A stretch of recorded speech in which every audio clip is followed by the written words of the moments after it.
and to bring your state of being and your love, it changes completely everything, because then it's just like that's your guiding force, that's your guiding light, and it's a game changer. It's a game changer in your inner world, because then we literally get to be a blessing to those that we love most. Yes. Yeah, I remember I watched a CNN program one time. It was a piece of CNN that was done on this double mint commercial, double mint chewing gum. And they usually have twins that they do. And they did this little commercial, and it was for families with quintuplets, had 5 children at once. And you saw these parents, they were so stressed out trying to keep all 5 kids doing something for the commercial. And there's this one man, I knew he couldn't be as old as he looked, right? Because he looked completely worn down. He's balding and stressed out. And I remember them interviewing him, and they asked him, he said, do you have any advice? Like, what have you learned by having 5 children simultaneously? And he looked at the camera and said, don't have too many rules. Because with this many kids, somebody's always breaking one, and I'm always stressed out. And I think that's true here, because we have these expectations, and people are not going to meet your expectations. If you expect your mom not to ask you about your weight, is it up or down, or your relationship, or someone else, is this person drinking too much? All the dramas that people have because they expect people to be different than they are.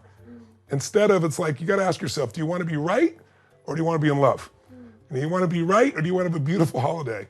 And love doesn't care. Love accepts people as they are, as they're evolving. We're all evolving and changing. And if we can let go of some of that let go creates an opening for people to connect and have the joy that they really deserve to have. But you have to cultivate that gratitude. Because think of it, fear and anger, they're the dominant forces in our culture right now, obviously. You can't be fearful and grateful simultaneously. That's the power of gratitude. If you can really connect all the people in your family and what you're grateful about them, not all your judgments, but you're grateful, or the fact that you can be together at all, or by Zoom, or by whatever, gratitude destroys fear. And gratitude destroys the other thing that messes up our life, which is anger. And don't get me wrong, we all get angry, we always get fearful, all of us do. But when you go into gratitude, you're not going to be angry. You can't be angry and grateful. They don't go together. So finding the things you're grateful for, again, finding the blessing, that same theme, and then becoming the blessing to the people around you by having fewer rules and having a commitment to greater joy is really what we're encouraging you to consider. Yeah.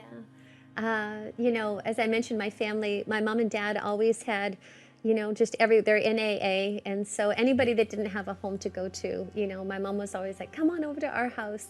And what was so beautiful, there was just a diversity with our family, and, strangers a lot of times that we'd never met before, but, we welcomed them in as family. And it was such a beautiful, I didn't realize as a younger woman what a blessing that was, of inclusiveness and understanding and compassion and willingness to invite these people in. But it just shaped me so massively, those principles early on in my life. My parents as well, we fostered children. And so I was just raised with different, cultures and different races and different, just experiences of life and different religions. And all these individuals came into our life, and it ended up being a blessing. There's so much externally in the world right now of divisiveness, or, people fighting for what they believe. Or politics. Whatever it might be. Who were you talking to the other day, you were telling me? Oh yes, a very dear friend of mine. She's 84, and I called her, and she was whispering. She was like, "Hello," and I called her mom, and I said, "Mumby," I said, "what are you whispering?" She's like, "I'm watching the news, and I don't want to tell anybody what news channel I'm watching." And as much as it was delightful and it touched my heart, and I thought it was precious, it so struck me that we as human beings, even amongst our own families, would feel that, gosh, we can't share what our own inner world is, what our experience is, what our beliefs are, what we feel pulled to. I think that's what makes us beautiful as human beings, is our differences. We all get to bring different things to the table, and when we do that, we see parts of ourselves. I think we become more whole because of the other. Not one person. I don't have all the answers, that's for sure. And, loving this man, loving my family, it's like it opens our mind. We all behave and relate to life differently. But I think that's the beautiful thing of the human experiences. It isn't that we are all the same. It is actually our differences. It's really focusing on what we have in common instead of what's different. It's hard these days to have a discussion about something political or religious or anything of that nature. People get so frustrated. And so maybe it's best to steer towards what you do love and leave the external world away so you can really have that beautiful holiday.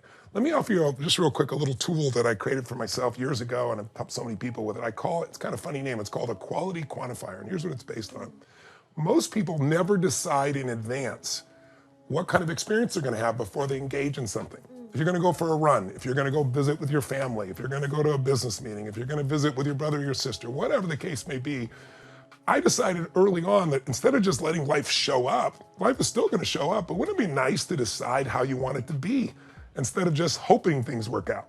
And so one day it started with me with running.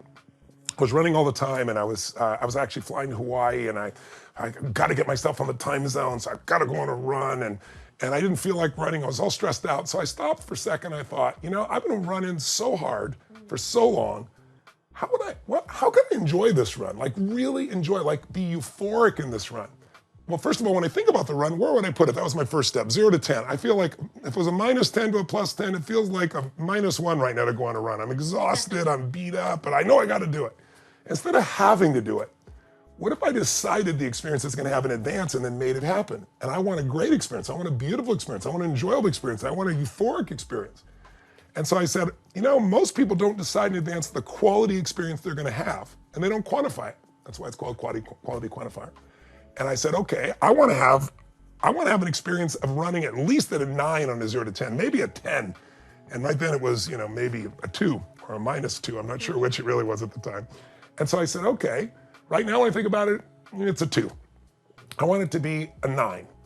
What qualities would I need to experience in myself to make that a 9? And I thought, well, what if I brought some music? You know, instead of just gutting it out. Yeah, I'll get some, what music will I bring? What would I really enjoy? And then what's my route? Maybe I'll run along the ocean, even if it's a little bit more difficult run.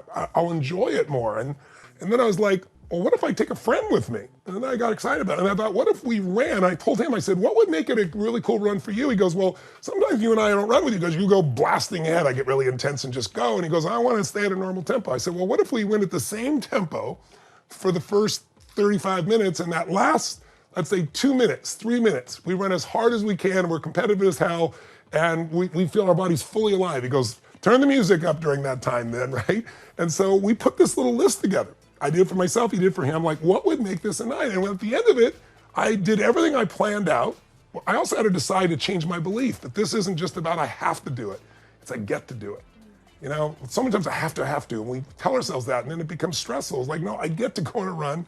I get to go with my friend. I get to run along the ocean. I get to put on my favorite music. We get to run in unison. It felt really cool. And then we're going to sprint and compete at the end. And at the end, it was like, I asked myself honestly, it was more than that. It was a 9.5. So what would make it a 10 next time? And then we made some more adjustments. And I started doing that